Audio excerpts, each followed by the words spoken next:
Böyle bir olay oldu. Bu olay hasıl olduğu anda ben inandım ki benim dayımın oğlu, kuzenim, kardeşim, heval dersim beraber yıllarca okulda 8 sene boyunca okulda okuduk, 6 sene boyunca medresede okuduk.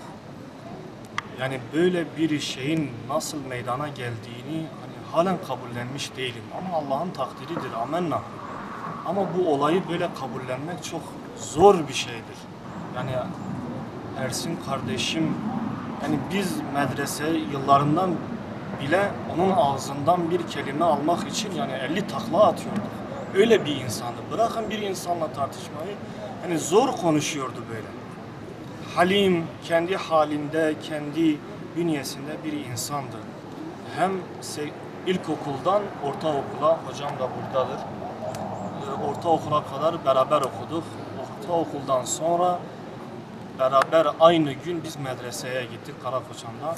Medreseye gittik. 6 sene boyunca aynı tabaktan, aynı yatakta, o üst ranzadaydı, ben alt ranzada yatıyordum. Bu şekilde bir hayatımız oldu.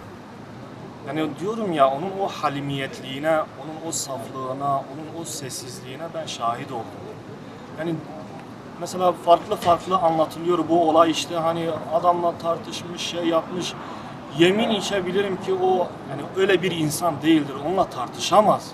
Öyle bir bünyesi yok ki onun.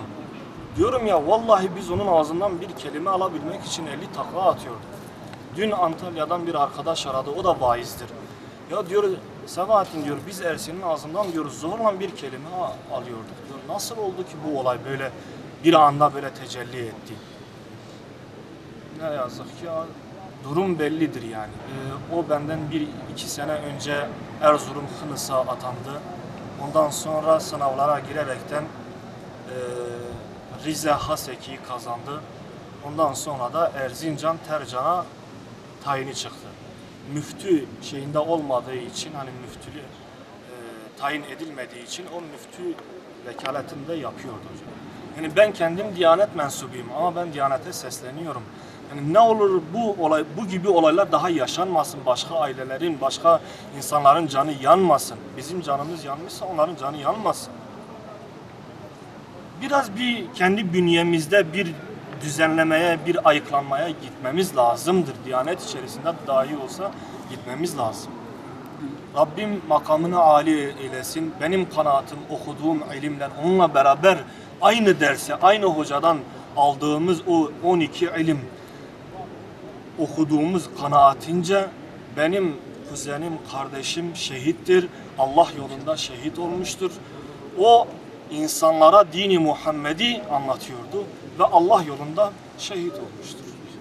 Ersin şu şekilde, köylere de sorabilirsiniz. Buraya geldiğinde köylüler derlerdi ki ya inşallah çıkar bir hutbe okur veyahut da gelir bir kahvenin önünde oturur, bir sohbet eder, bir dinleriz. Dost canlısıydı. Devamlı yani küskünleri barıştırma veyahut bir yerde bir zafiyet var da onu giderme. Yani insanların devamlı bilinçlenmesini isterdi. Gençleri okumaya teşvik ediyordu. Devamlı yapıcı bir kimliği vardı. Yani her ne kadar dünden beri sosyal medyada üzüntüyle bakıyorum ki dedikleri şu: hocalar doydular, para yüzünden birbirlerine girdiler. Böyle söyleyenleri de lanet ediyorum, Allah'a havale ediyorum. Yani doğrusu okumaktan evliliğe pek fırsatı olmadı. وغفر الله لفقيدكم إلى شرف روح نبينا محمد عليه الصلاة والسلام ولروحه ولأرواح جميع المؤمنين الفاتحة.